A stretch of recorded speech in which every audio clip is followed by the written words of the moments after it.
Atenção, meus queridos amigos que estão ao vivo aqui, direto deste canal que vos fala, direto do canal do MBL. Essa é uma das primeiras lives fazendo uma das coisas mais incríveis que existem em termos de política, tá? E por que que é?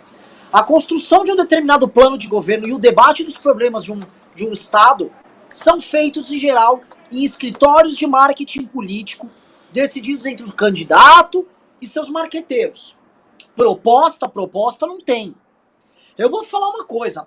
A última proposta que as pessoas vão se lembrar no estado de São Paulo sobre a área de segurança que foi debatida numa eleição foi em 1998, quando o Maluf falava de rota na rua e falou em trazer um especialista de Nova York que trabalhou com o Rudolph Giuliani. Pra gente entender o quão velho é isso e o quão inócuo é o debate sobre proposta.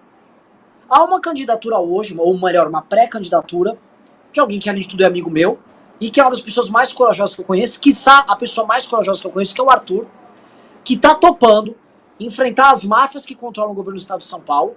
E vamos falar no primeiro nome, que ninguém vai falar isso em campanha, mas se a gente tá falando de segurança, a gente vai falar de PCC, e foi o único cara a botar o dedo na ferida sobre o PCC na campanha para a prefeitura no município de São Paulo.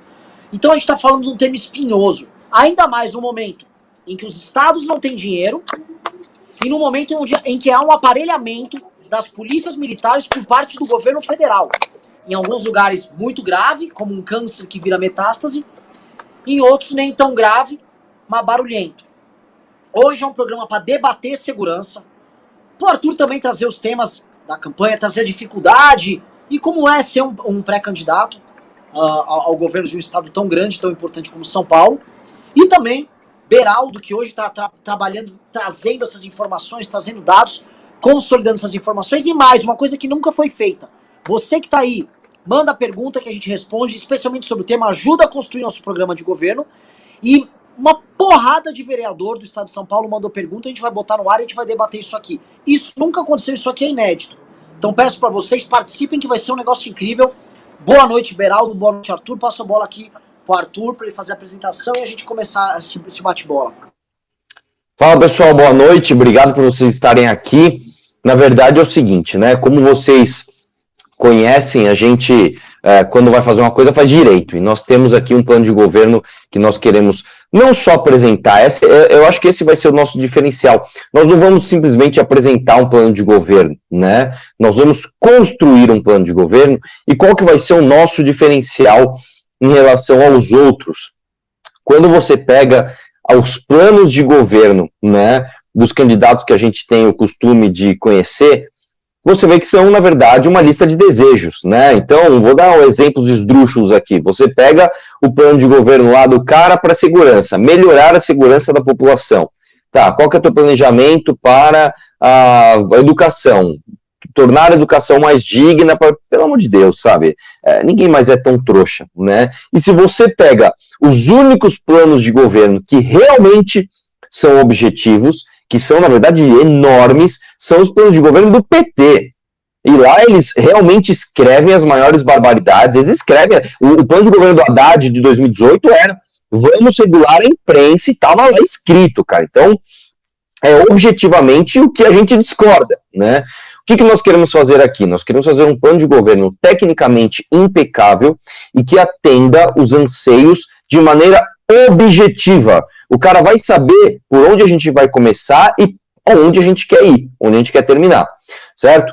Para isso, a gente teve o prazer de conhecer e trazer o Cristiano Beraldo, mais conhecido agora como Liberaldo, né? E ele, inclusive, deixou uma secretaria importante no Rio de Janeiro, ele deixou a Secretaria de Turismo do Rio de Janeiro, tá? Para vir fazer parte deste plano de governo, para vir coordenar o nosso plano de governo. Então, essa live daqui, cara, a gente vai falar menos de polêmica, a gente vai falar menos de lacração, de outras coisas, e nós vamos falar um pouquinho, também não vamos trazer assuntos muito densos, mas um pouquinho mais tecnicamente de um plano de governo que não só serve para o estado de São Paulo, que é o que a gente quer, mas ele pode ser extrapolado para o resto do Brasil. Inclusive, em 2022, o Brasil inteiro vai escolher os seus deputados estaduais, os seus deputados federais, seus governadores, senadores e presidente.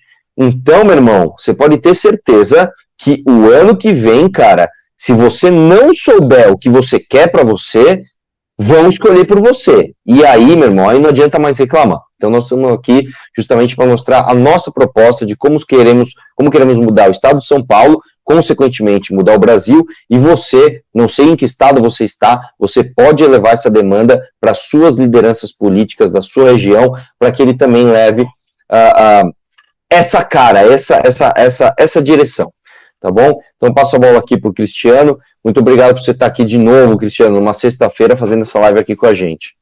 Não, prazer, Arthur. Obrigado, boa noite a todos.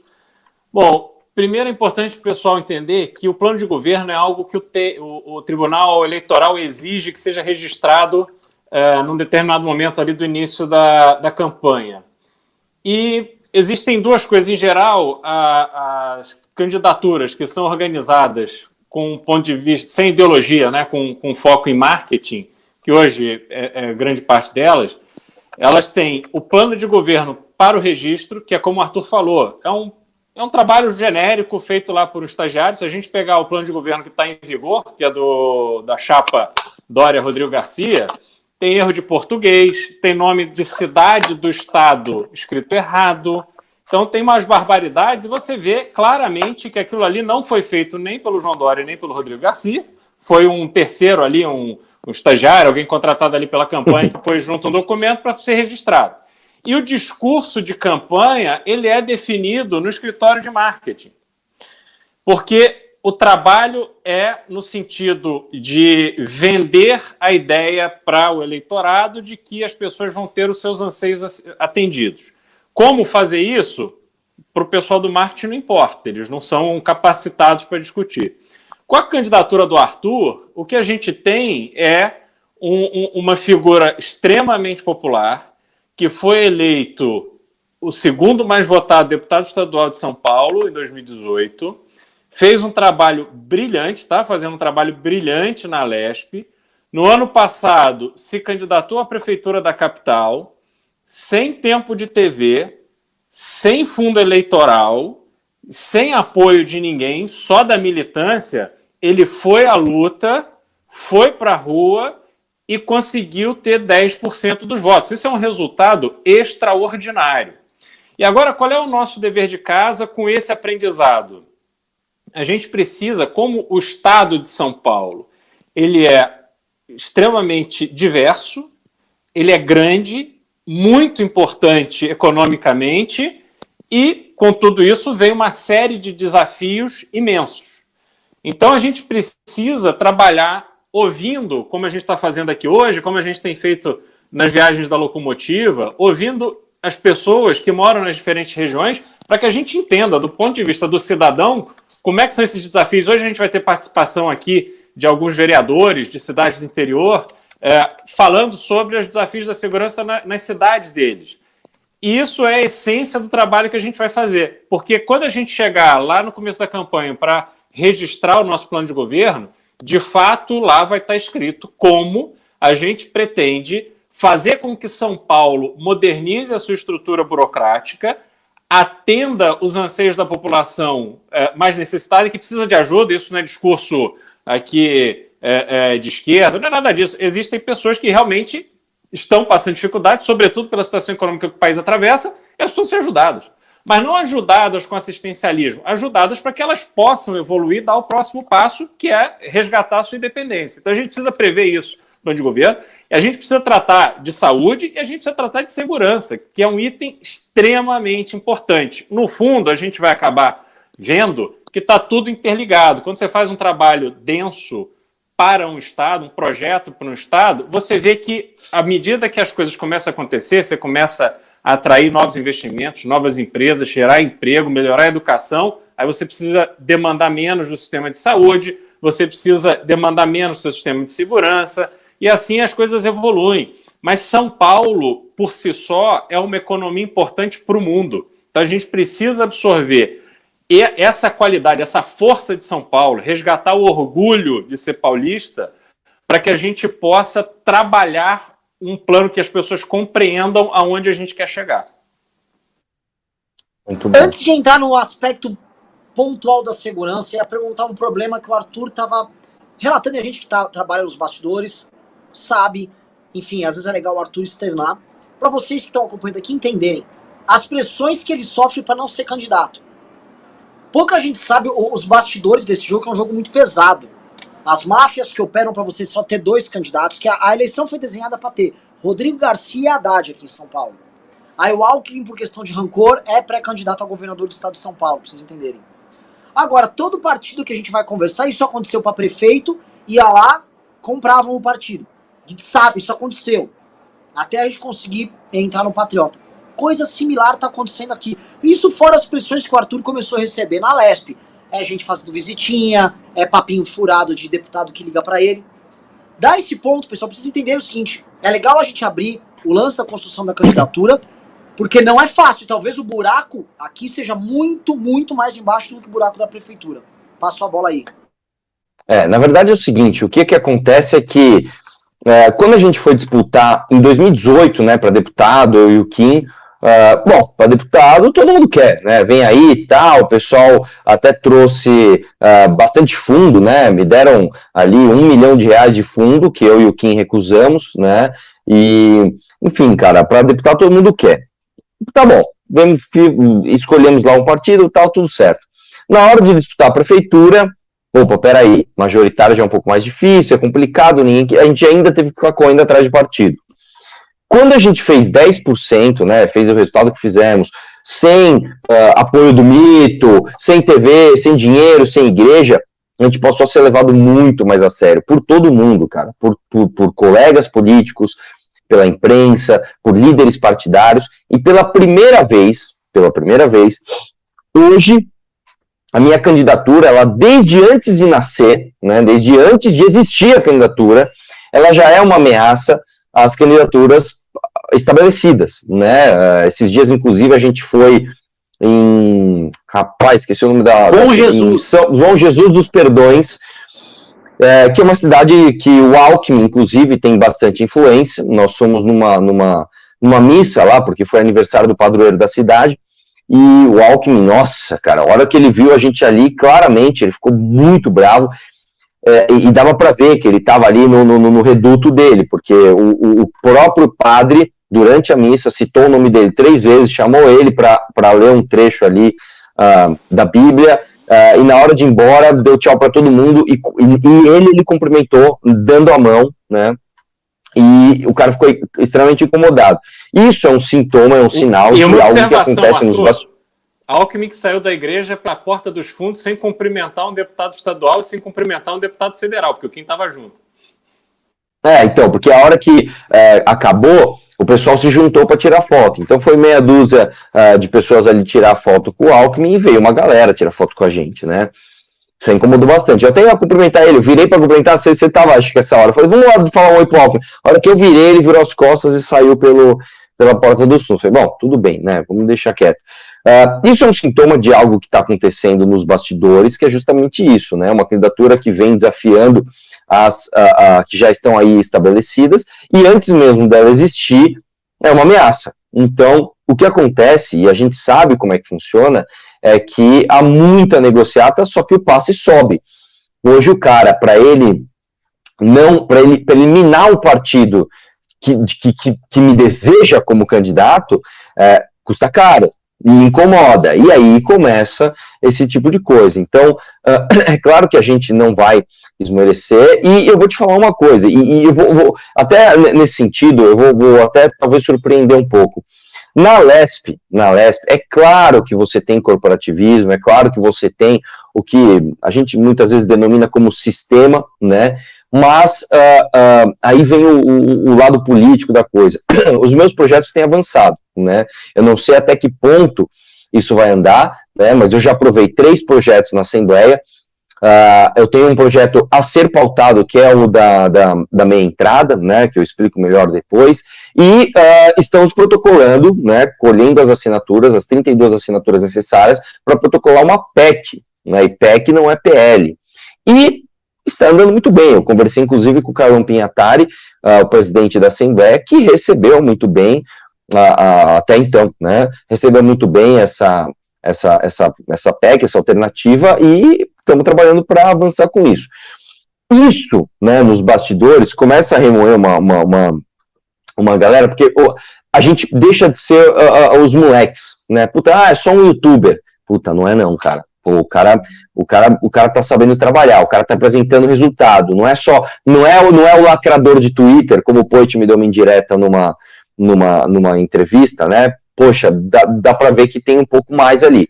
Então, isso incomoda, né? Inclusive pessoas que se dizem aliadas da gente. Então, eu acho que é um grande divisor de águas, mas é um bom sinal, né? Se isso tem acontecido, significa que nós temos substância, nós temos o que apresentar.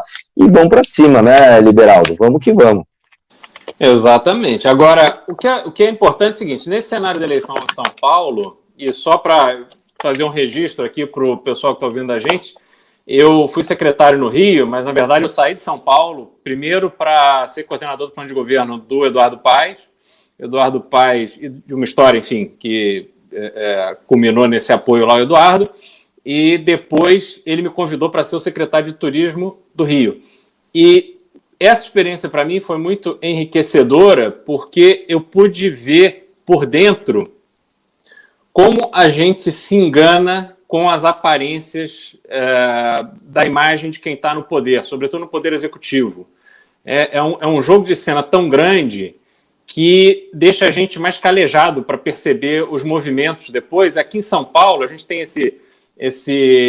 essa divisão do público PSDB, né, do eleitorado PSDB, com Rodrigo Garcia e Geraldo Alckmin, mas que, bem nessa linha do que você falou, Arthur, eu acho que isso ainda pode sofrer algum tipo de arrumação. Eu não duvido, porque o Alckmin a vida inteira esteve numa função pública. Para ele é muito caro ficar afastado, continuar afastado da vida pública, como ele está nesses últimos 4 anos. Então eu não duvido que a construção no final seja no sentido deles unirem forças e a gente ter que lutar contra esse sistema de um lado e contra a esquerda do outro. Mas eu não tenho dúvida de que a mensagem que a gente vai passar nessa campanha, sobretudo na construção do plano de governo, nas viagens que a gente está fazendo com a locomotiva, vai deixar muito claro aonde está a possibilidade de modernização do Estado de São Paulo e o que essa modernização significa. Como é que a gente vai construir um Estado preparado para enfrentar os novos desafios? Porque a gente é uma estrutura daquilo que sempre foi, tem sido há 30 anos, e o mundo vai mudando. E as coisas vão se dinamizando. E a gente está ali, porque a gente é muito grande, porque tem muita indústria, tem muita empresa, o Brasil vai muito mal, então a gente acaba se destacando. Mas a gente não pode se enganar, não. São Paulo tem que dar o próximo passo, porque senão ele vai ser atropelado. E no mundo, hoje, que vai né, cada vez mais globalizado, a economia cada vez mais globalizada, não é que a gente precisa ser ultrapassado por Minas Gerais, a gente pode ser ultrapassado pelo Chile, a gente pode ser ultrapassado pela Colômbia. Então a gente tem que ficar atento num cenário mais amplo, e São Paulo, de novo, precisa dar esse passo. Então vamos para a parte de segurança, pessoal. Eu queria ver, assim, Beraldo, o que a gente tem como base para poder operar? E perguntar para vocês essas duas coisas, e vou jogar aqui um lance de morador aqui do estado, morei a vida inteira. E como o PSC se encaixa nesse jogo? Tá? O Beraldo vai trazer aqui talvez um status, como é que anda a questão de segurança, o que vocês estão levantando. Passo a bola aí para vocês. Bom, hoje o estado de São Paulo ele tem 2 polícias muito... que são corporações muito firmes, muito fechadas ali. Elas são respeitadas, sobretudo a polícia militar. Né? O policial militar em São Paulo, ele ainda guarda o orgulho de ser policial militar. A polícia civil, ela tem os seus desafios, sobretudo porque ela carece de instrumentos. A polícia civil, ela precisa ser atualizada, modernizada, ela precisa se integrar com aquilo que existe de melhor no mundo. E São Paulo não pode esperar nada, buscar nada menos do que isso, não. A gente tem que ter uma referência naquilo que é melhor no mundo, para que a gente consiga dar as respostas necessárias nessa situação que a gente tem hoje, que tem no PCC um grande desafio, porque o PCC começou lá atrás como um grupo de bandidos, mas ele foi criando ramificações. Hoje o PCC está praticamente no Brasil inteiro, está no exterior, ele tem uma série de atividades econômicas onde ele usa para lavar dinheiro, para esquentar seu dinheiro, e ele vai se metendo numa série de ambientes, inclusive no ambiente político. E isso vai fazendo com que ele se proteja e proteja a sua atividade legal. É uma coisa interessante se a gente observar, vários dessas figuras ligadas ao PCC que foram ou presos ou mortos pela polícia, eles não estavam em São Paulo. Porque a polícia em São Paulo, ela de fato ela faz o seu trabalho. À medida que a gente conseguir compreender como é que essa atuação do PCC, a gente entenda detalhadamente como é que ela está presente em cada região do Estado, a gente vai conseguir ter ali o norte necessário para usar a inteligência, usar a tecnologia para estabelecer os instrumentos que vão ser fundamentais para a repressão do crime organizado, do tráfico de drogas e do comércio ilegal de armas. E, talvez hoje tem um comércio que é muito forte, talvez até mais rentável do que o próprio tráfico de drogas, que é o aluguel de armas, de fuzis e tal. Então, um grupo, quando ele vai fazer uma determinada operação, invadir um determinado território, ele não compra os fuzis, ele aluga. E aí tem todo um esquema de importação. Não sei se vocês lembram, no Rio de Janeiro foi pego, há uns 2, 3 anos, uma carga num navio, se não me engano, com um monte de fuzil, assim, Foi no aeroporto. Foi no aeroporto, é isso mesmo. É isso mesmo. Então essas coisas acontecem e esse mercado também ele vai se modernizando. E a gente precisa estar muito atento a isso, a gente precisa valorizar o policial, esse é o nosso grande desafio. O policial de São Paulo, apesar dele ser muito firme com a corporação, mas ele é mal remunerado e não existe, a gente não pode se enganar. Não tem como você sair de casa, deixar tua família, tua mulher, teus filhos, teu pai, tua mãe, ir para a rua, fardado, enfrentar bandido que você não sabe de onde vem, nem que horas vem, e ganhar mal. Não faz sentido isso, né? Então, isso precisa ser trabalhado enfrentado de forma muito objetiva. Em relação à segurança, né, o debate é engraçado, né? Todos os candidatos, a primeira coisa que eles falam é o seguinte: vão aumentar o salário da polícia e vão aumentar o efetivo, né? E nunca fazem. O Dória, inclusive, é mais um desses, né? Por que isso não acontece? Porque os caras simplesmente não dizem como é que vão fazer, né? A gente tem que lembrar que as nossas polícias são as maiores do Brasil. Então, o aumento de 1 centavo do policial de São Paulo representa no orçamento algo extremamente mais significativo do que 1 centavo em qualquer outra polícia do Brasil. Como é que se faz para aumentar a remuneração e o efetivo policial aqui em São Paulo? E aí a gente vem naquela tese do Pacto Federativo. A gente não pode deixar que o policial do Acre, meu irmão, o policial do Acre ganhe mais do que o policial de São Paulo. Aí você fala, por quê? Porque o Acre arrecada mais? É claro que não.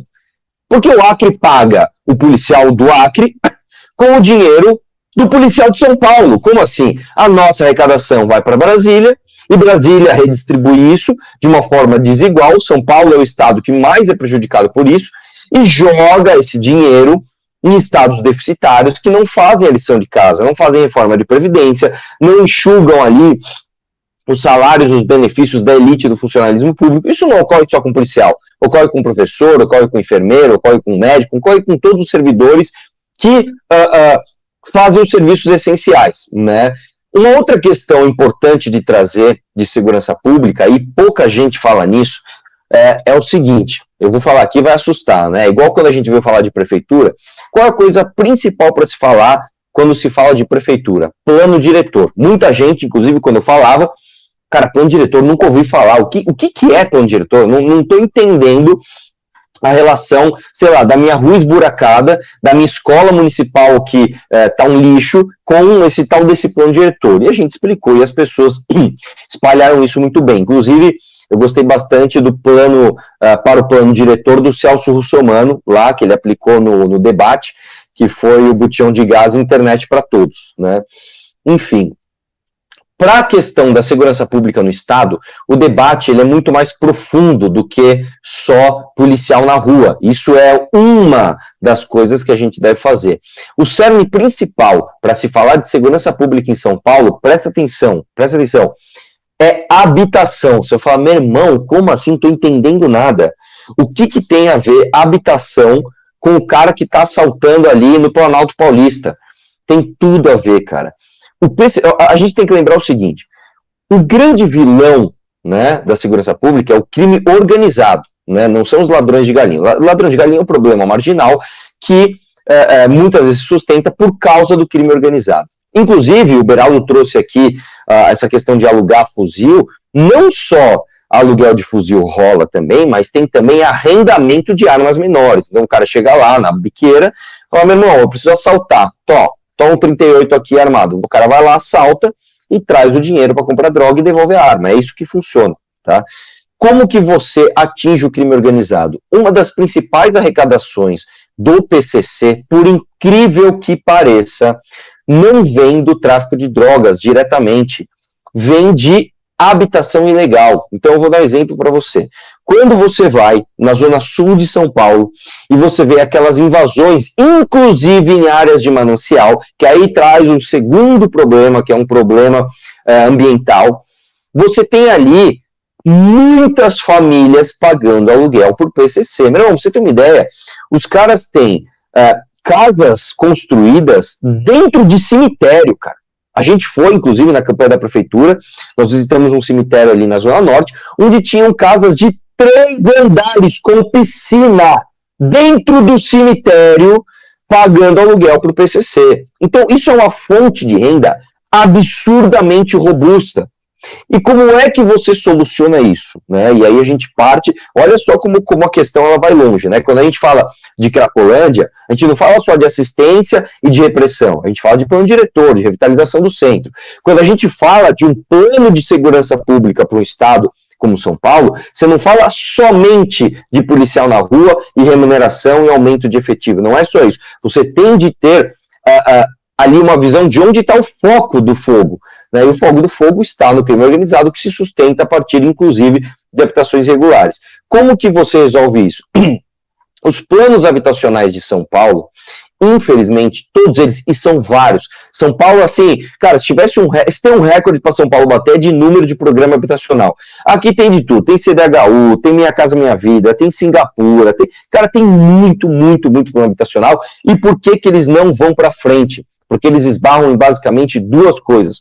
Número 1, dependência do orçamento público. Esse é o primeiro erro de todos os planejamentos habitacionais de São Paulo.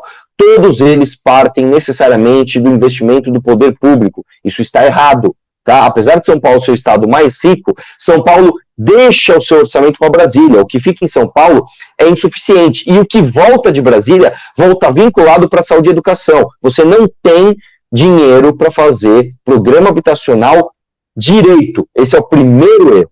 Segundo erro, esbarra nas burocracias municipais de construção. Então eu vou dar um exemplo para você de uma visita que a gente fez em Araçariguama, e conversando ali com o prefeito, ele estava fazendo o primeiro plano diretor de Araçariguama. O que ele estava fazendo? Limitando a altura, criando recuo, jogando as pessoas. E aí numa conversa de 15 minutos com o cara, a gente falou, você prefere levar infraestrutura lá para a Casa do Chapéu, ou você prefere trazer essas pessoas que estão nas periferias para o centro da tua cidade? Poxa, prefiro, vamos desburocratizar isso? Beleza. Se eu, como deputado estadual, que não tenho poder de destinar emenda nem nada, consigo trocar o rumo de um plano diretor de uma cidade importante como Araçariguama, você imagina um governo estadual comprometido com essa pauta, um governo que queira, de fato, em vez de ficar aparecendo, ir lá no prefeito, ô prefeito, tudo bem, vem cá, vamos conversar sobre o teu plano diretor, porque o teu plano diretor está travando um plano habitacional do estado que é muito mais robusto. Olha, se você trouxer o seu plano diretor para essa direção mais liberal, trazendo as pessoas para os melhores lugares da cidade, a gente consegue fazer um plano habitacional com participação da iniciativa privada, e nós já temos um modelo, inclusive, para apresentar, tá? Que vai, inclusive, acabar com a criminalidade na tua cidade. Meu irmão, isso sim é governar. Isso sim é o cara fazer um plano robusto e não ser um populista, como, com todo o respeito que eu tenho, é um cara que, inclusive, foi muito gente boa comigo na campanha da prefeitura, almoçamos juntos, é um cara bacana, né, para conversar, para ter reunião, para trocar ideia, que é o Márcio França, né, mas sem vir com proposta superficial, de ir lá na frente da polícia e fazer uma livezinha, aqui, vamos aumentar o salário do policial. Tá bom, como? Aí o cara vira governador e não aumenta. Claro que não, porque não sabe, não é que não sabe, né, sabe que não tinha como fazer, mas prometeu. Então, este é um plano robusto que nós temos para, de fato, melhorar a segurança pública do estado de São Paulo. Isso melhora as condições de trabalho dos policiais, traz ali a discussão da revisão do plano diretor, e aí, num planejamento marginal, fica fácil de você aumentar efetivo policial. Aí sim você está discutindo seriamente segurança pública em São Paulo e não só ficar falando de maneira populista, como o Bolsonaro fez, bandido tem que se fuder, acabou, porra, ou como a esquerda faz, não, bandido para de discutir o bandido, irmão, para de discutir o bandido, discute a solução que vai acabar com o crime organizado, isso sim é gestão. Beraldo, quer comentar? Aliás, um ponto que a gente precisa tratar é como espalhar as cracolândias por São Paulo. Todos os vereadores que a gente conversa para os estados do interior vão comentando sobre isso.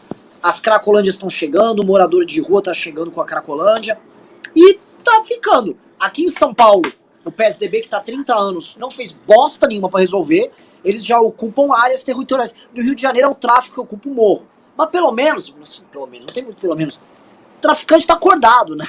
Aqui em São Paulo era até mais fácil que o usuário de crack, coitado. Ele se transforma praticamente num zumbi. Aí você entrega setores inteiros de uma cidade para pessoas que estão completamente fora de si. Beraldo, o que a gente tem aí o que você está coletando? Porque antes disso, depois disso você falar, vou colocar algumas perguntas que vereadores mandaram aqui no interior de São Paulo. Boa. Seguinte, Renan, é onde entra a inteligência, né? Você tem que usar as ferramentas disponíveis para impedir que essas áreas que ficam abandonadas pelo poder público sejam ocupadas por traficantes, e o traficante é que traz o dependente, né? Como é que você faz isso? Primeira coisa, tem que ter um grande centro de monitoramento do Estado. O Estado tem que ter acesso a câmeras nas cidades, nas estradas, onde ele possa não só fazer monitoramento normal do que está acontecendo, mas, sobretudo, fazer monitoramento de placa de carro. Quer dizer, não há razão hoje para, em 2021, por exemplo, haver um roubo de carro na cidade de São Paulo e esse carro desaparecer. Mas como desapareceu? Quantas câmeras tem na cidade de São Paulo? Quantos comércios têm câmeras para a rua? Quantas câmeras da própria cidade? Não tem. E aí, só que o que acontece? Você tem que ter a integração desse sinal, essas imagens e esse monitoramento de percursos chegarem aonde tem que chegar, seja na Polícia Rodoviária Federal, seja na Polícia Civil, seja na Polícia Militar, de forma instantânea. Você tem que sufocar o crime. E quando você faz isso, você começa a monitorar, por exemplo, áreas suspeitas de carregamento de carros, de caminhões com droga para transporte nas rodovias. A polícia sabe disso, a Polícia Civil monitora isso. Tem lugares que não tem por que um caminhão chegar às 3 horas da manhã e sair de lá às 5. Isso é claro. Por exemplo, você vê, o PCC atua muito em posto de gasolina, por exemplo, e a gente não sabe, né? Abastece o nosso carro lá com a maior boa-fé, além de pagar caro, e muitas vezes a gente ainda está ajudando o pessoal do PCC. Pô, as bases fecham para carregamento durante a madrugada. Então não pode ter um caminhão descarregando no posto 2h30 da manhã, porra, tem alguma coisa errada.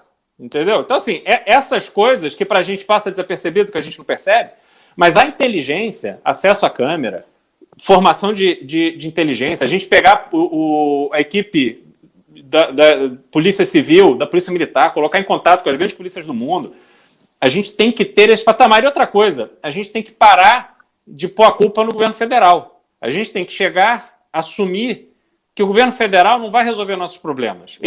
O governo federal tem obrigações, mas vamos tratar isso de uma forma institucional e uma forma judicial, se for o caso. Mas a gente tem que cuidar do nosso, entendeu? Assim, não dá, por exemplo, para Santos, porque tem o porto, que é uma área sempre complicada, virar terra de ninguém, porque o porto é federal. Você tem uma empresa chamada Codesp, mas ela é federal. Pô, então não dá. Então vamos pensar numa solução para aquilo, vamos construir um novo porto, vamos trazer iniciativa privada, vamos fazer um negócio organizado, entendeu? Mas não dá para a gente ficar nessa dependência, os problemas se agravam muito para o Estado e para os municípios, e a gente fica sempre protelando, a gente vê, né, os governadores protelando soluções que precisam ser efetivas, de forma firme. Entendeu? Muito bom. Vou pedir para a produção aqui, colocar aqui a dúvida do primeiro vereador, pra vocês entenderem.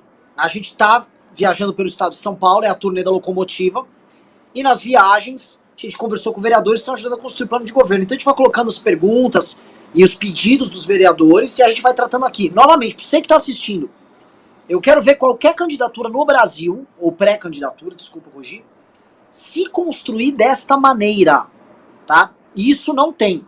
O resto é feito por marqueteiro. Isso aqui que vocês estão vendo não é normal. Produção, já tá aí com o primeiro? Tudo bem? Hoje eu estou gravando esse vídeo para falar sobre problema de segurança pública aí, né?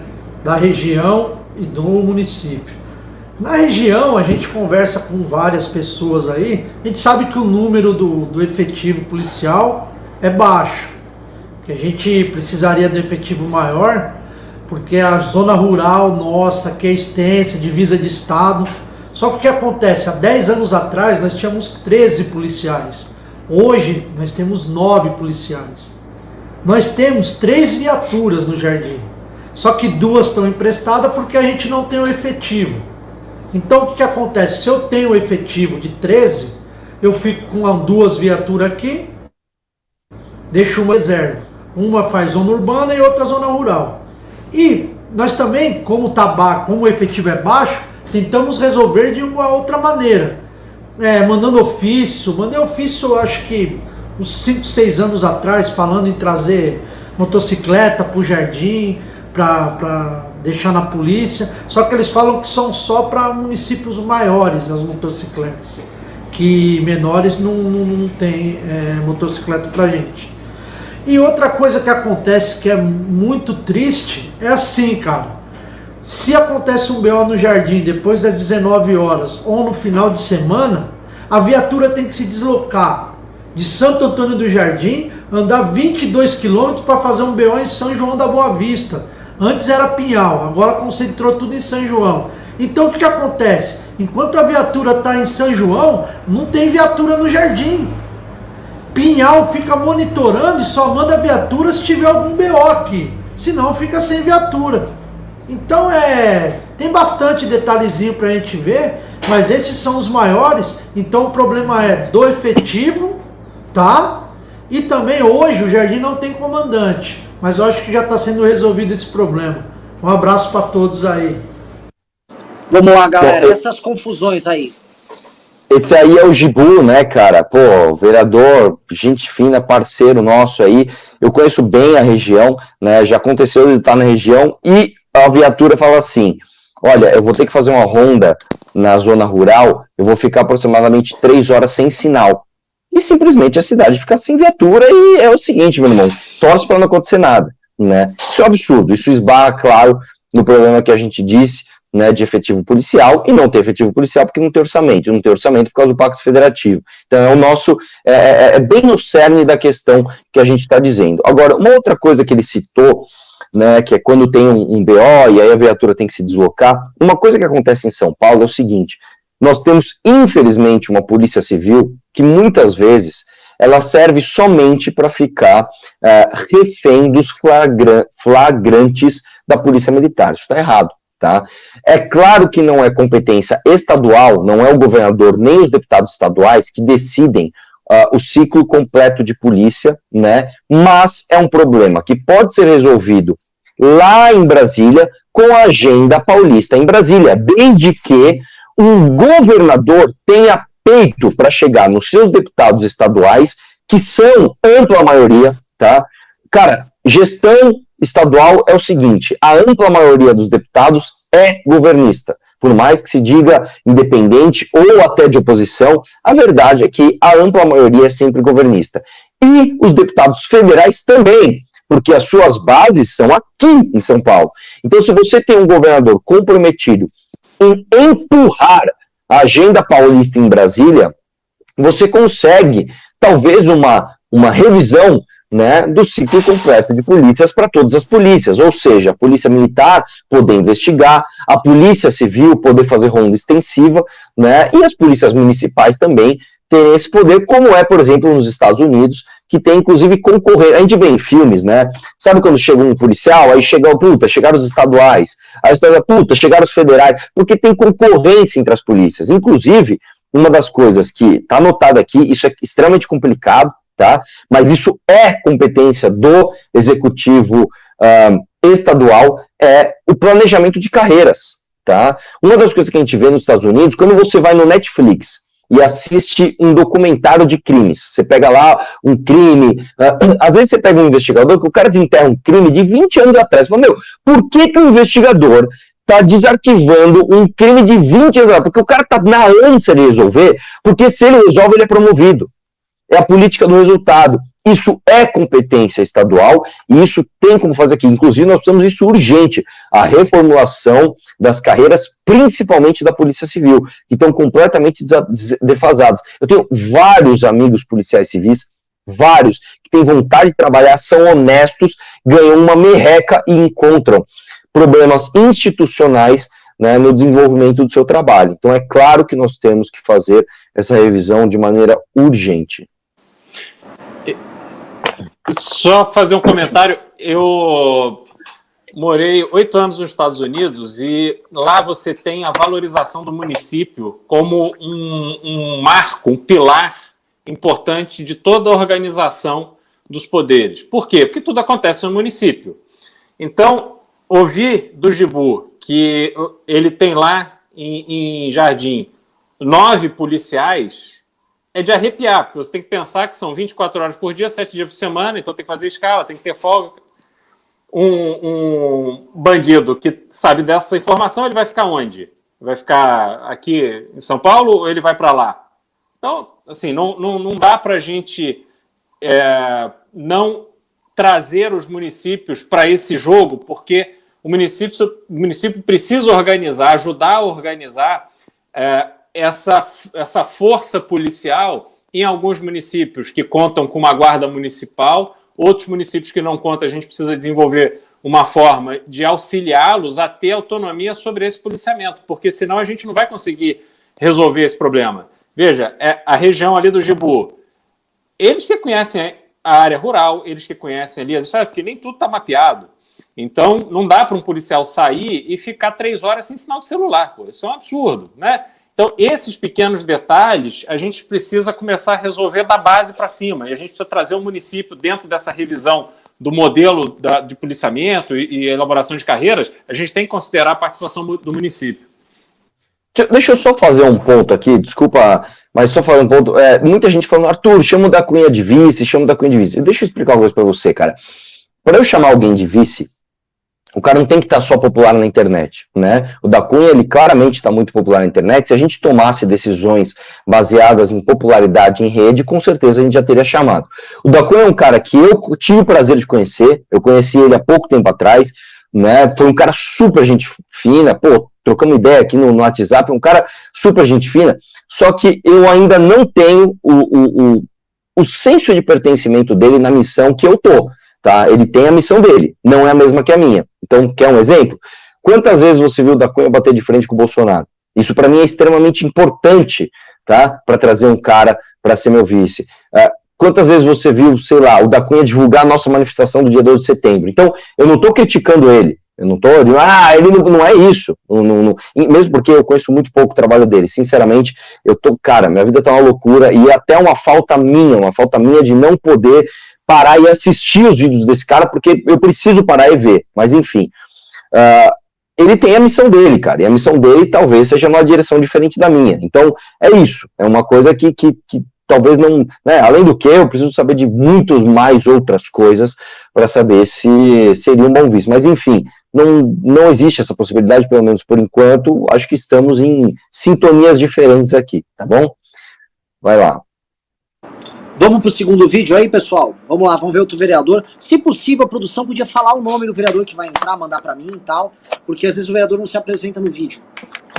Vamos lá, mas vamos lá, pode botar no ar. Tudo bem? Tranquilo? Pessoal da live, quem fala aqui é o Glauco Braidon. Eu sou vereador aqui em São Bernardo do Campo. Vamos falar um pouquinho de segurança pública, o que pode melhorar e quais são os problemas aqui da região do ABC, tá? A gente vê aqui muito roubo e furto de veículos aqui na região, tá? E também a gente vê muitos assaltos à mão armada. Lógico, roubo de furto e assalto à mão armada a gente vê tanto nos bairros, muitos bairros aqui populosos, mas também em algumas grandes vias que ficam paradas devido ao trânsito com as ligações a São Paulo, tá? A gente pode ver a Avenida CUPC em Diadema, a gente pode ver Presidente Wilson em São Caetano, a gente vê a Avenida do Estado ali que pega Santo André, São Paulo, a gente vê Anchieta. Então, em todas essas avenidas, a gente vê um foco muito grande de assalto e furto, tá? Esse é o primeiro ponto. A gente tem um segundo ponto também, que aqui na região do ABC estão sendo criadas aí pequenas mini cracolândias. A gente vê muita cracolândia nas divisas de cidade, São Bernardo e Santo André, que a gente vê ali na Avenida Lauro Gomes, que também faz a divisa com São Caetano, e também Diadema e São Bernardo ali no Tabuão. A gente vê muitas mini cracolândias ali nos lugares onde ficam os piscinões, nas divisas mesmo, em grandes avenidas.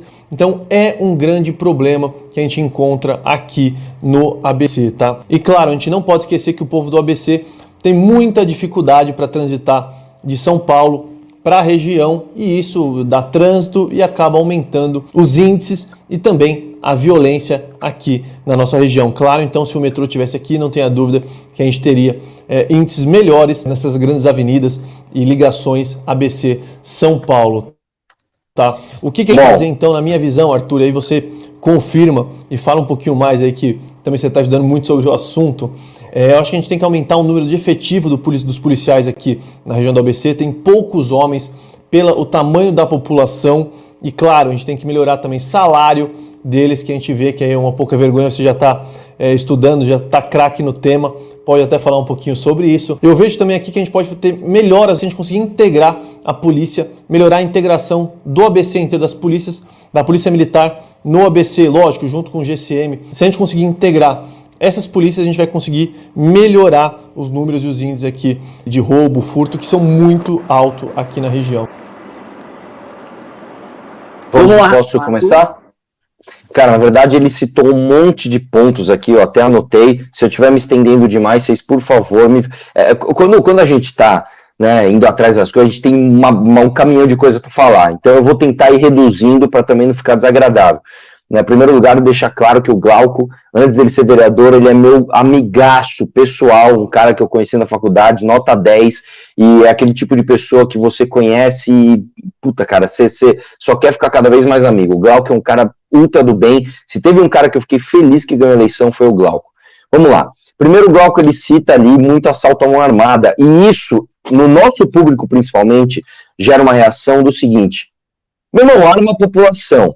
Vamos entender, eu pessoalmente sou a favor, tá, das pessoas terem arma, porém, a gente tem que saber que armamento civil não é política de segurança pública. Entenda só, armamento civil é um exercício de liberdade individual, um exercício de direito individual, isso é uma coisa. Política de segurança pública não é. Tá bom? O cara que chega assim, já sei, para acabar com isso aí, é só meter arma. Não, isso não é verdade. Isso não é verdade. Eu sou a favor, mas são debates diferentes, tá bom? Para você reduzir isso, é claro que você tem que ter maior efetivo e maiores salários. A gente discutiu isso antes, isso vem, claro, da revisão do Pacto Federativo. Depois ele trouxe uma outra questão que é muito interessante, né? Você vê como o tema segurança ele é amplo, que ele traz a questão do trânsito. Como que um governador pode ajudar nas questões de trânsito da cidade? Primeiro ponto é coordenar os rodízios municipais. E quando eu falo rodízios municipais, eu não estou falando somente de rodízios de veículos de passeio, que eu pessoalmente sou contra, que é um outro debate, a meu ver, e os estudos que eu vi mostram que rodízios de veículos de passeio causam mais trânsito e causam, claro, arrecadação, né? Então, eu acho que o governo não pode interferir diretamente na prefeitura, mas ele pode ajudar a coordenar. Quando eu falo de rodízio, eu falo de uma maneira mais ampla, que inclusive traz a questão de rodízios de veículos de carga. O que acontece muito em São Paulo, eu já falei várias vezes isso aqui, você tem um rodízio de marginal que é um horário. Aí o cara vai lá para Osasco, chega lá, é outro rodízio. Aí o cara vai lá para BC, é outro. Aí o cara tem que ficar fazendo conta, tem que ficar estacionando caminhão. Isso aí precisa de um coordenador central para sentar com os secretários municipais de transporte e coordenar um rodízio que faça sentido para o estado inteiro. Uma outra questão também que melhora o trânsito é o seguinte, meu irmão, acabar com máfia de transporte. Como é que se acaba com máfia de transporte? Trazendo a iniciativa privada desregulando. Você acredita que hoje, no estado de São Paulo, nós não temos nem a Buzzer, nem a Ubus, nem todos esses essas modernidades, essas novas tecnologias, operando de forma privada em São Paulo por causa de regulação. Então, hoje, se o governo do estado quisesse, nós já teríamos muitas viagens sendo feitas por aplicativos de transporte coletivos, e isso inclui também vans, tá bom? E você melhora o trânsito assim, não adianta você falar que você vai construir ponte, que você vai construir viaduto, não é isso, cara, você tem que pensar de uma maneira mais ampla, e é claro que ao redor do mundo isso tem sido feito, e é isso que deve ser feito aqui em São Paulo também, modernização e uso de tecnologias. Em relação ao metrô que ele falou, a maior dificuldade que a gente tem é que normalmente os governadores não querem começar algo que não vai ser terminado na sua gestão. Mesmo porque o cara vai começar algo, vai investir dinheiro, energia, tempo, e depois o outro vai colher os louros da entrega das obras. Então, nós temos de ter hoje, principalmente com a internet e com a comunicação, planos mais robustos de longo prazo para o transporte público, e isso inclui, claro, a expansão das estações de metrô. Lembrando que um dos maiores erros que nós cometemos aqui no Brasil é a construção de estações de metrô homéricas. Você vai numa estação, tem um shopping em cima da estação. Você fala, irmão, que isso, cara? Você vai em Nova York, você vai em Paris, você vai em Londres, às vezes é uma escadinha, brother. Você desce a escadinha, tem a plataforma e o trem. Aqui não, aqui tem puta de um castelo em cima da... tá errado isso daí, tem que fazer direito. Uma outra questão que eu tô terminando aqui, vou ser rápido. Questão de Cracolândia novamente, isso passa necessariamente por revisão de planos diretores dos municípios, que pode ser sim muito influenciado pelo governo estadual, e dois, que é diretamente responsabilidade do governo do estado, excesso de tombamentos. O CONDEFAT é um órgão estadual que impede muitas construções de serem modernizadas por conta de meia dúzia de esquerdistas que estão lá tombando tudo. Então você precisa de um governador com pulso firme para acabar com isso. E para finalizar, juro que é para finalizar, quando ele fala de integração, a gente tem que lembrar de inteligência. E inteligência nas polícias, infelizmente, não são incentivadas. Nós temos de incentivar a inteligência da Polícia Militar, que é maravilhosa, a inteligência da Polícia Civil, que é maravilhosa, e duas outras que a gente fala pouco. Inteligência das polícias municipais. A GCM aqui de São Paulo tem uma das melhores inteligências do Brasil, eu sei disso, e em breve, eu não posso falar, mas em breve vai estourar um escândalo, tá? De um cara muito famoso, e eu vou fazer questão de dar os créditos para a inteligência da Guarda Civil Metropolitana, que foi quem trouxe esse caso para mim, tá bom? E número 2, que a gente não fala, inteligência da Polícia Penal. Meu irmão, você sabia que hoje você não tem mais guardas penais, você não tem mais agentes penitenciários, você tem a Polícia Penal? Está na hora de incluir na nossa Constituição estadual a Polícia Penal, para dar o poder de polícia para esses caras e para que eles tenham não só os agentes de forma ali ostensiva, mas que tenham assistência social, para que tenham inteligência, e aí sim você está falando de fato de um planejamento robusto para a integração das polícias de uma forma profunda e não superficial. Rápido comentário aqui sobre esses episódios que acontecem nas vias com trânsito muito pesado. Aquelas pessoas que estão ali assaltando, elas assaltam hoje, elas assaltam amanhã, elas assaltam todo dia. Às vezes numa via, às vezes na transversal, mas elas estão sempre ali. Por isso que eu digo da importância da inteligência, como o Arthur também mencionou, e a utilização de câmeras.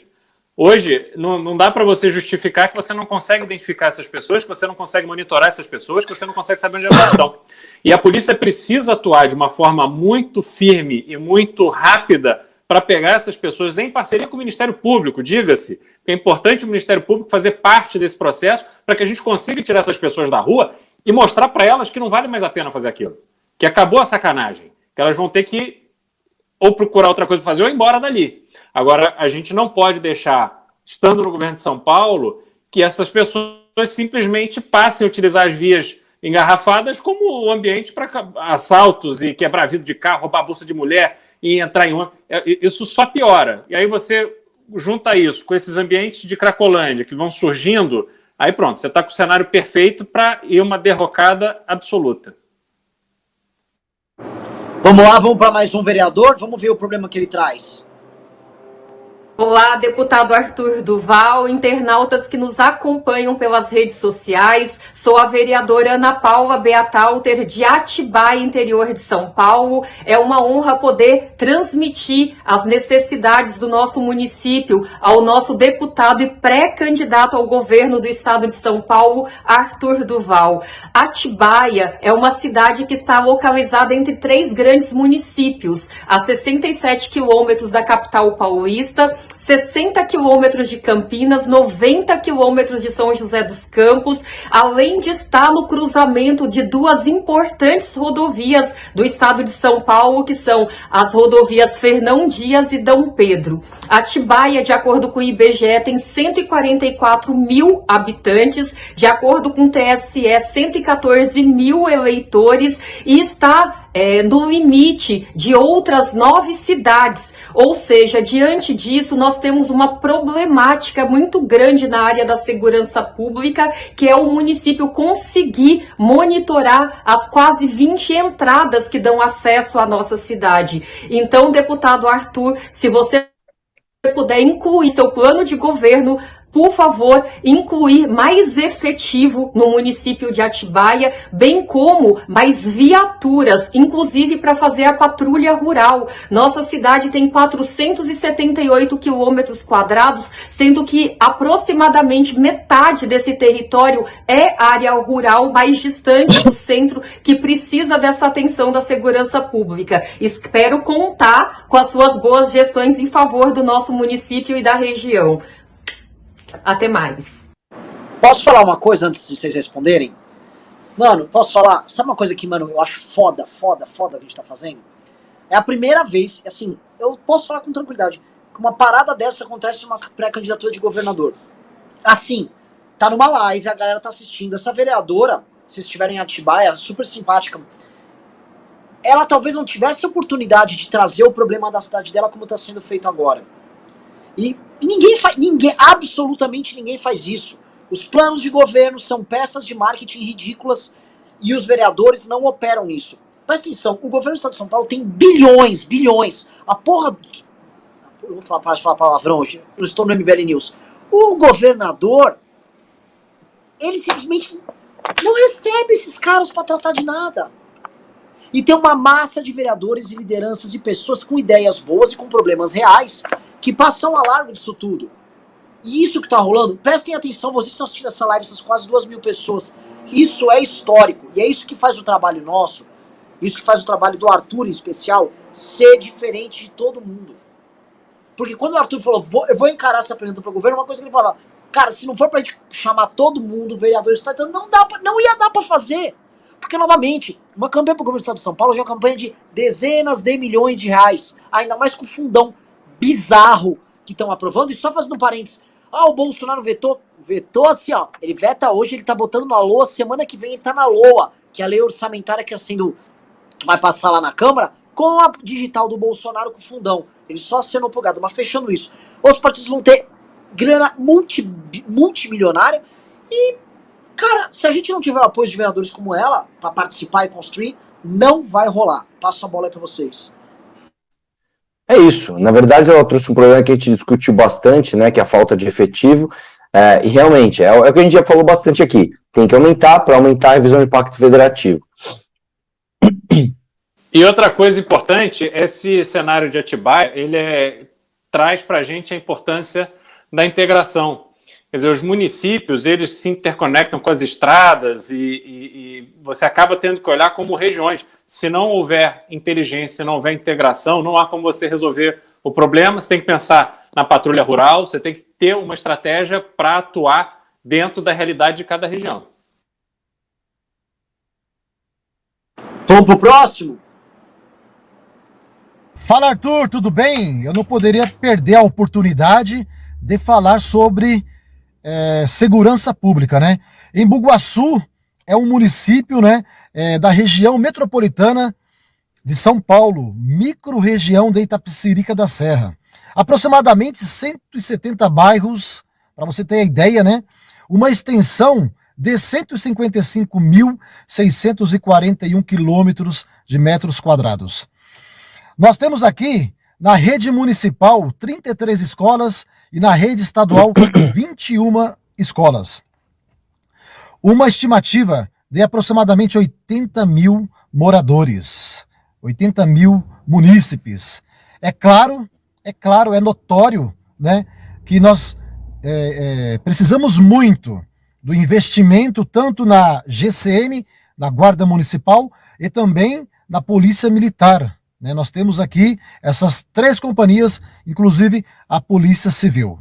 Fica aí a nossa indicação, né, para grandes investimentos, principalmente no efetivo e também com o material. Um forte abraço, que Deus nos abençoe. É isso, realmente você vê como claro, cada região tem sua peculiaridade, mas no caso de São Paulo e de polícia, cara, a demanda é sempre a mesma, precisa de mais policial, bicho, ponto final. E sabe o que é mais bizarro, Arthur? São Paulo é o estado com disparado maior efetivo do Brasil, e São Paulo é um estado que na década passada, os governadores, foi o Alckmin e o Serra, decidiram como enfrentamento à violência aumentar muito o efetivo, eles aumentaram muito o efetivo, e, em contrapartida, mantiveram uma política de salários mais baixos, porque, novamente, é uma massa de funcionários gigantesca, uma massa de policiais enorme. Você é o único, e eu volto a falar isso, porque eis a treta dada, é o único que está botando o bode na sala, que é o bode do Pacto Federativo. Todo mundo que está assistindo, presta atenção, vai poder, eu vou poder fazer isso, vou poder fazer aquilo, vocês vão ver um monte de candidato a governador, não, eu vou entregar, mas isso não vai ter grana. Vai dar bosta, e vai dar muita bosta, se não mexer no Pacto Federativo. E esse é um tema, posso fazer um pedido? Eu vou perguntar pro Beraldo e pro Arthur. Porque grandes federações, vou dar um exemplo, a União Europeia, ela não é um Estado nacional, mas ela é uma federação de Estados, podemos dizer assim. E na hora, por exemplo, que recursos são enviados para Portugal, que é um Estado deficitário, ou a Irlanda, que é deficitário, a Espanha, os países do leste europeu, eles são obrigados a cumprir uma política de metas. Natural, você tem que cumprir uma política de metas para você não depender mais de auxílio da União Europeia, para não receber tanto da Alemanha, que é aquela briga que tem a Grécia, é um caso clássico. E aí, se esses países não cumprem, se a Grécia não cumpre, põe a troika, e vem uma discussão gigantesca se sai ou fica na União Europeia, e se cumpre ou não aquilo lá. Por quê, pessoal? Isso é uma coisa muito séria. Um Estado não pode ser para sempre deficitário. Aqui no Brasil, é o contrário. Quanto mais deficitário é o Estado, mais populista ele elege para manter as pessoas na pobreza. Aí esse populista vai para Brasília e ganha mais dinheiro ainda para ele, para o Estado deficitário, gerando uma seguinte política, que é, quanto melhor seu Estado for, menos ele vai receber. Então, quanto melhor você performar como Estado, menos grana você recebe. E aí São Paulo recebe menos, Santa Catarina recebe menos, Paraná recebe menos, os estados do Centro-Oeste recebem menos, e estados que, em geral, mandam políticos, via de regra, picaretas para Brasília. Eu vou dar um exemplo. Alagoas. Tem Alagoas, tem o Arthur Lira, você tem o Collor, você tem o Renan Calheiros. E esses caras vão para Brasília para mandar obra populista e nunca para resolver o problema das pessoas, mantém as pessoas num permanente estado de miséria, empobrecidas, com educação ruim, sem precisar cumprir meta nenhuma. E aí eles ficam lá em Brasília fazendo demagogia e apertando o governo federal de ocasião para pegar mais grana. E não dá. Um estado como São Paulo não pode ficar aqui sem conseguir pagar policial, produzindo e concorrendo contra os países mais desenvolvidos do mundo, que tem uma indústria desenvolvida, você tem uma economia dinâmica, mas ele vai concorrer com a Espanha, vai concorrer com os Estados Unidos, só que ele não consegue terminar uma estrada, não consegue botar mais de 9 policiais numa cidade. E assim, ninguém quer falar isso, e ninguém fala dessa merda, porque é todo mundo um bando de frouxo. O Alckmin já foi governador, que nunca teve coragem de tratar desse tema em Brasília. O Lula botava e sentava ali no colo. Como fazer isso, Arthur? Que essa iniciativa que eu vi que você está fazendo com os deputados estaduais é em vários estados, né? Que é uma rede. Cara, é o seguinte, é mexendo com a base, né? A gente tem que lembrar o seguinte, e a gente esquece muito disso.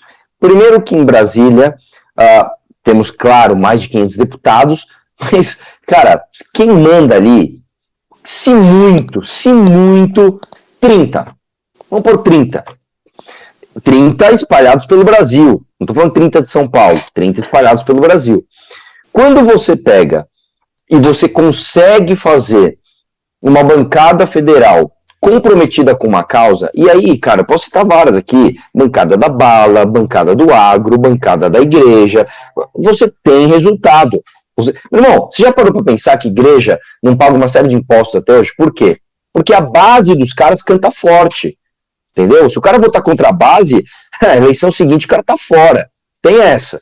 Bancada do agro é a mesma coisa. Se o cara der um pulinho ali, mijadinha fora do pinico, o cara tá fora. Por que São Paulo, na sua maior demanda, que é a demanda orçamentária, não exige isso dos seus deputados? Tá? E eu vou te falar por quê. Primeiro, porque as pessoas não sabem, e esse é o nosso papel aqui, mostrar isso para as pessoas. E número 2, porque não tem coordenação para isso. Né? Acima de tudo, um governador é uma liderança política com muito poder na mão, inclusive poder orçamentário.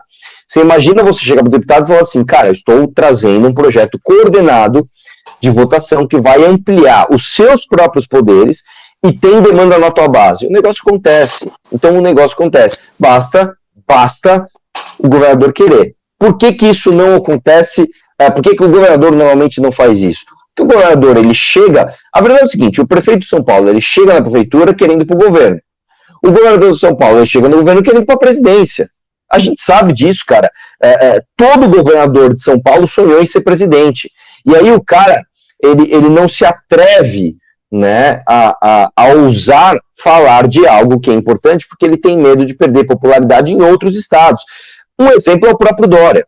O Dória traz a vacina. Ele fala, meu Deus, temos que trazer aqui a vacina para o carioca, para o gaúcho, para o paranaense, para o cearense e para os brasileiros de São Paulo. Meu irmão, que brasileiro de São Paulo, brother? É paulista.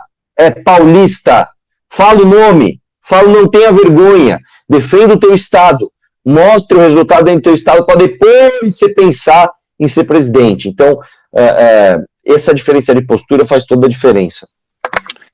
Agora, Renan, tem uma questão importante que é o seguinte, modelo PSDB, a gente aumenta o efetivo com esse salário horroroso e aí vamos fazer reinauguração de delegacia. Aí vai lá na delegacia, pintaram a parede, trocaram a janela que estava quebrada há 8 anos, varreram o chão, aí reinauguração. Porra, não dá. Ou a gente vai levar a sério a estruturação do sistema de delegacias, porra, ter equipamento moderno, ter gente preparada, qualificada, ter um ambiente que realmente imponha respeito ali na chegada, ou não dá. Quantas histórias a gente já não ouviu, você chegar na delegacia, ser maltratado, ser tratado com indiferença, o policial está cansado de fazer aquele mesmo registro, ou de fichar aquele mesmo cara que já foi lá 10 vezes, 15 vezes e continua na rua. Então não dá, a gente tem que olhar as coisas de uma forma completa, de uma outra perspectiva. E olhar as coisas de uma outra perspectiva passa por isso que você falou. A grana para fazer tudo que precisa ser feito vem da reorganização dessa distribuição de recursos que, em razão do Pacto Federativo, leva o nosso dinheiro embora.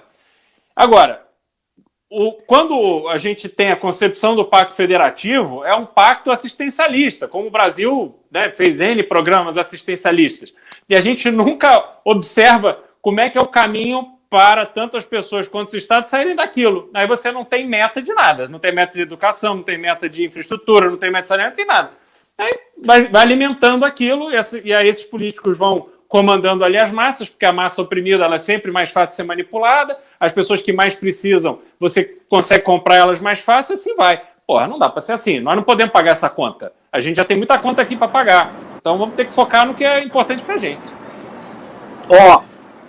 Vocês desculpam eu ter me exaltado aqui, só falando isso porque esse problema, às vezes você é uma pessoa de outro estado, tá assistindo essa live, às vezes você é uma pessoa de Alagoas, tá vendo a live, você fala, pô Renan, você tá defendendo aqui, é movimento Brasil Livre, cada estado tem uma missão, você tem que tirar o Arthur Lira daí, você tem que tirar o filho do Renan Calheiros do governo do teu estado, e o que a gente propõe, esse modelo de melhoras dos estados para receber mais repasse, bom para você cobrar o político para melhorar a saúde, a educação, a questão fiscal, a arrecadação com o ICMS, que é estadual. O que a gente está propondo é mais estados como São Paulo, para que todos arrecadem mais e a gente olhe para os problemas que a União traz para todo mundo. Agora, é errado você ficar tirando dinheiro de quem vai bem para mandar para quem vai mal. O Alcolumbre, quando foi presidente do Senado, que hoje tá no governo Bolsonaro. O Gado adora falar, ele tá no governo Bolsonaro. O Alcolumbre botou o Bolsonaro de 4, essa é a verdade, e asfaltou 2 vezes o Amapá. O Amapá tá inteiro asfaltado. Qual o PIB que o Amapá gera? Nada. Nada. Agora, em compensação, você pega as cidades do interior de São Paulo com IDH gigante, com produção industrial, e não consegue fazer uma estrada de uma cidade para outra. Isso é insano. Isso é insano. Por que o Amapá tem que ter? Só porque o Alcolumbre pode chegar e carcar um determinado presidente da República? Essa é a verdade. É humilhante. Então, assim, o MBL tem que fazer essa hora e cada estado com uma função. Todos se ajudam. Só que, assim, você que tá em Alagoas se ajuda São Paulo cobrando e botando político melhor, e São Paulo ajuda Alagoas pressionando esse bando de vagabundo, esse bando de Arthur Lira, esse bando de Alcolumbre a sair fora e parar de ficar roubando da União. É isso, eu vou pro último vereador aqui pra gente não se estender, porque eu acho que assim, tá animal esse suspense, mas acho que eu tô atrapalhando a live, que eu sempre levo pra um campo emocional. Mas só uma observação, o Amapá é um dos estados mais ricos do Brasil, ele tem muito mais riqueza do que muito país desenvolvido e não há razão para ele depender de dinheiro do governo federal. Ele consegue andar com as suas próprias pernas, mas tem que ter um projeto de desenvolvimento adequado. Fala Arthur, fala pessoal, aqui é o vereador Paulo Felipe do município de Cruzeiro. Nosso município está localizado na divisa entre São Paulo, Rio e Minas. É um eixo extremamente importante para o estado de São Paulo, capital da Revolução Constitucionalista de 32. E se tratando de segurança pública, o nosso município tem avançado bastante tecnologicamente falando. Temos o COI, que é o Centro de Operações Integradas, na qual já tem funcionado e tem ajudado muito a Polícia Militar, Polícia Civil, investigações. Enfim, é de última tecnologia, mais de 70 câmeras espalhadas pelo município, ajudando e monitorando em casos. Mas precisamos avançar cada vez mais. E um dos passos que estamos dando e que precisamos de ajuda é fortalecer a Guarda Municipal. Já estamos em diálogo com o Poder Executivo, com a Prefeitura, com o Prefeito, para fortalecermos essa Guarda Municipal, para equiparmos, prepararmos, termos uma Guarda Armada para que possa ajudar muito a Polícia Militar em algumas ações. Então, estamos juntos, precisamos de ajuda, precisamos avançar. Já estamos avançando bastante, mas precisamos sempre procurar avançar mais. Beleza? Deus abençoe. É isso. Tá dado o recado. Vamos trabalhar para isso. Não tem muito o que falar sobre esse daí, né? É uma coisa importante, só a gente pensar num modelo para as cidades. Quer dizer, você tem que ter um pacote mínimo de segurança. Quando você fala da Guarda Municipal, o governo do estado pode ajudar a dizer assim, olha, esse aqui é um modelo ideal, a gente, fazendo uma pesquisa internacional, a gente consegue desenvolver um modelo ideal de guarda municipal e como é que ela se integra às polícias estaduais. E a partir daí, o estado ajudar, incentivar, de alguma forma financiar esse trabalho do município para que o sistema de segurança seja integrado e seja num patamar equilibrado em todo o estado. Só agregando um pouco nesse ponto, eu não sou especialista, mas eu conheço, que morei nessa cidade. Em Vinhedo, eles fizeram o seguinte, todo o sistema de radares ser transformado também num sistema de monitoramento por câmera. Porque todo município tem radar, porque eles querem arrecadar com radar. Quando você transforma ele num sistema de câmera, você consegue rastrear os carros que estão entrando, os carros que estão saindo na cidade, por onde isso já tem, na verdade, isso já existe, em São Paulo também existe. Isso funciona pra caramba. Bastante. Isso funciona muito, cara. Isso mas funciona será que transformar isso num programa estadual, interligado com as polícias estaduais e com as GCMs? Mas já na verdade a Polícia Militar já tem isso. Eu sinceramente não sei como que é a interligação com a GCM. Eu acho que não tem com a GCM. O problema é que é reativo, Arthur. Eles procuram, ele não é usado como instrumento para prevenção de crime. Acontece alguma coisa, roubaram o carro, então vamos ver, aí você faz um requerimento, aí 2 dias depois vai ver exatamente onde é que seu carro passou para tentar descobrir onde é que ele está. Não pode ser assim, entendeu? Esse é um lá em Vinhedo, por exemplo, online. O cara marca uma placa de carro e falou, esse aqui é um suspeito. Aí as câmeras avisando, passou por aqui, passou por aqui, passou por aqui, passou por aqui. Se isso interliga com a polícia, eles interligam lá com a polícia, os caras pegam rapidinho. Tanto que Vinhedo é um negócio assim, a polícia e a GCM são super efetivas. Construir talvez uma teia ao redor do estado, pro PCC vai ser um inferno, isso talvez seja uma coisa legal. Não, mas o caminho é exatamente esse. Hã?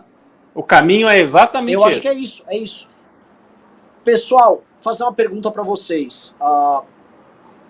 Acho que pra não ser muito longa a live, se é a primeira live da gente tratando disso, Espero que o público tenha gostado. Queria que vocês deixassem as palavras aí, porque a gente pode construir, talvez pegar um outro dia da semana, mas dar uma baita audiência pra tratar de tema hard, assim, acho que foi do cacete.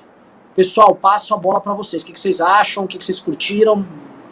O jogo é Cara, se eu puder começar aqui, a missão que todos nós temos, cara, é falar disso para todo mundo. A gente não pode. Uma das coisas que eu percebo às vezes a gente assiste live, a gente se informa, até aí a gente guarda informação pra gente. Não pode, cara. Não pode. Nós estamos numa situação no país, cara, que a gente só vai mudar se a gente extravasar isso. Você tem que ser o chato que vai chegar na família, que vai chegar nos amigos e que vai conversar e que vai convencer e que vai mostrar e que vai ser zoado e que vai ser xingado e depois você vai voltar, porque depois os caras vão falar, cara, você tem razão, bicho.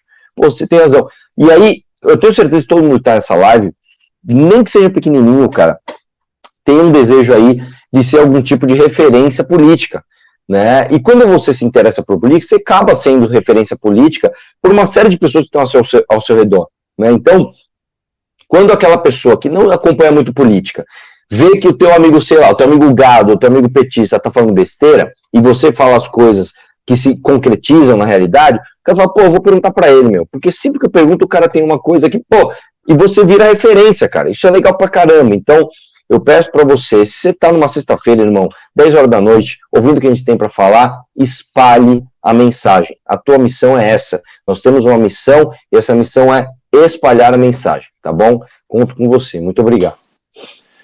Aí uma coisa importante aqui, o que a gente está fazendo é abrir as portas para que todos participem do processo democrático. A gente absorver desse contato, não só ouvindo os vereadores, mas sobretudo ouvindo as pessoas que estão aqui, que estão acompanhando a gente, que estão se manifestando, porque essas referências são as que vão ser mais importantes para a gente elaborar propostas densas que façam sentido, que realmente possam ser executadas durante o governo do Arthur.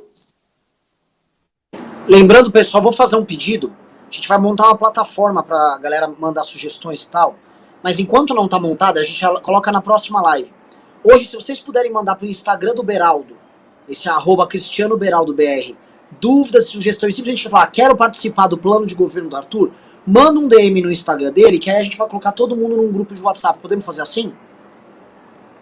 E aí já vai recebendo. Então vão lá no Instagram do Beraldo, entra lá, manda mensagem que a gente vai montar um grupo, vamos começar a operar, galera. É isso, valeu. Perfeito. Abraços. Bye, bye. Boa noite, um abraço, valeu.